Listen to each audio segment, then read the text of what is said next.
तो भ्रष्टाचार नहीं रुकने वाला है, स्कूल नहीं सुधरने वाला है। मैं बिल्कुल कैमरे पर कह देता हूँ, तो अगर आप अपराधी को, भ्रष्टाचारी को वोट देकर सरकार में बैठाएंगे तो अपराध और भ्रष्टाचार खत्म नहीं होगा। 6 महीने के बाद बिहार नवनिर्माण का एक अभियान शुरू करेंगे, जिसमें बिहार में शिक्षा, स्वास्थ्य, रोजगार, पलायन बंद होने का जो मुख्य मुद्दा जनसुराज का है, उन मुद्दों को लेकर फिर से जनता को जागृत किया जाए, जनता के साथ खड़ा हुआ जाए, और जहाँ कहीं भी जनता के साथ सरकार या सरकार के प्रतिनिधियों के द्वारा कोई गलती हो रही है, उनके लिए उनकी मदद की जाए। ये नवनिर्माण अभियान जून महीना से या जून के मध्य से शुरू हो। उसके लिए जरूरी है कि जो जनसुराज का अपना संगठन है उसको फिर से पुनर्गठित किया जाए, उसको मजबूत किया जाए। और चंपारण में बहुत सारे साथी नहीं पहुंच सके थे, इसलिए मैंने तय किया है पार्टी ने कि हम लोग हर जिले में जाएंगे और सभी कार्यकर्ता साथियों से, जो साथी जनसुराज के विचार से, इस प्रयास से जुड़े हुए हैं, उनसे राय विचार किया जाए कि किस तरीके से इस अभियान को आगे बढ़ाया जा सकता है। बिहार नवनिर्माण का जो अभियान हम लोग शुरू करना चाहते हैं, उनमें किन बिंदुओं को शामिल किया जाए, संगठन को कैसे पुनर्गठित किया जाए, कैसे मजबूत किया जाए, इन सभी बिंदुओं पर साथियों की राय ली जा रही है। एक बार जब उनकी राय हो जाएगी तो एक विस्तृत जो नवनिर्माण अभियान का की जो घोषणा होगी उसकी घोषणा करेंगे, फिर जून से उस काम को शुरू करेंगे। बिहार में बिल्कुल रिजल्ट के खिलाफ सुप्रीम कोर्ट गए थे, क्योंकि हम लोग का ऐसा मानना है और आज भी मानना है कि जिस तरीके से 10,000 रुपये देकर चुनाव के समय में वोट को प्रभावित किया गया है वो अनैतिक है। और गांधी और लोहिया जयप्रकाश की बात करने वाले लोग सरकारी पैसे से, आपके हमारे पैसे का इस्तेमाल करके गरीबों का वोट खरीदा है जिन लोगों ने, इनका नैतिक अधिकार नहीं है। कोर्ट ने याचिका को ये कह के खारिज किया कि आप लोग हाईकोर्ट में जाइए, तो हम लोग हाईकोर्ट में जाएंगे।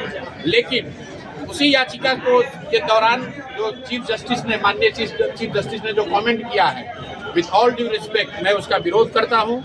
उन्होंने ये कहा कि आप चुनाव हार गए हैं तो यहाँ क्यों आए हैं। तो मेरे भाई, इस देश में जितनी समझ हम लोग की है, न्यायालय तो इसी के लिए है ना कि अगर आपको लगे कि आपके साथ अन्याय हुआ है तभी तो आप न्यायालय में जाएंगे। अगर मैं जीत ही गया हूं तो न्यायालय में क्यों जाऊंगा। और अभी देखिए, वही कोर्ट आज जब तमिलनाडु में सरकार कुछ घोषणा कर रही है तो वही कोर्ट के चीफ जस्टिस बयान दे रहे हैं कि चुनाव को प्रभावित करने के लिए आप फ्री बीज क्यों बांट रहे हैं। फ्री बीज बांटिएगा तो देश कहाँ जाएगा। तमिलनाडु के लिए आप ये शिक्षा दे रहे हैं, और जब वही लोग, वही व्यवस्था बिहार में 10-10 हजार रुपए बांट रही थी, तब ना चुनाव आयोग को दिख रहा था, ना न्यायालय को दिख रहा था। ये दोहरा मापदंड है, बिहार के लोगों के साथ दोहरा मापदंड है, सत्ता और विपक्ष के साथ दोहरा मापदंड है। बिहार में लगातार इन दिनों आपराधिक घटना बढ़ गई है, उसको लेकर क्या कहिए भैया। बिहार में आपराधिक घटना पिछले कई साल से है। ये बिहार का दुर्भाग्य है कि जो लोग, इस व्यवस्था में शामिल लोग इन आपराधिक घटनाओं के लिए, भ्रष्टाचार के लिए दोषी हैं, जो इसके लिए जवाबदेह हैं।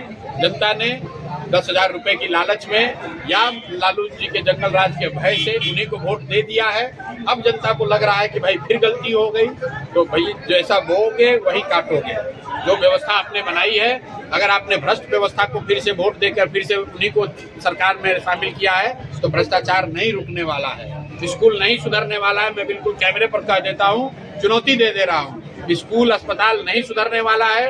बिहार में भ्रष्टाचार नहीं खत्म होने वाला है, क्योंकि जनता ने खुद ही उसी भ्रष्ट व्यवस्था को बनाने के लिए ऐसे लोगों को वोट देके सरकार में बैठाया है, जिनके भ्रष्टाचार से वो परेशान थी, जिनके अपराध से वो परेशान थी। तो अगर आप अपराधी को, भ्रष्टाचारी को वोट देकर सरकार में बैठाएंगे तो अपराध और भ्रष्टाचार खत्म नहीं होगा।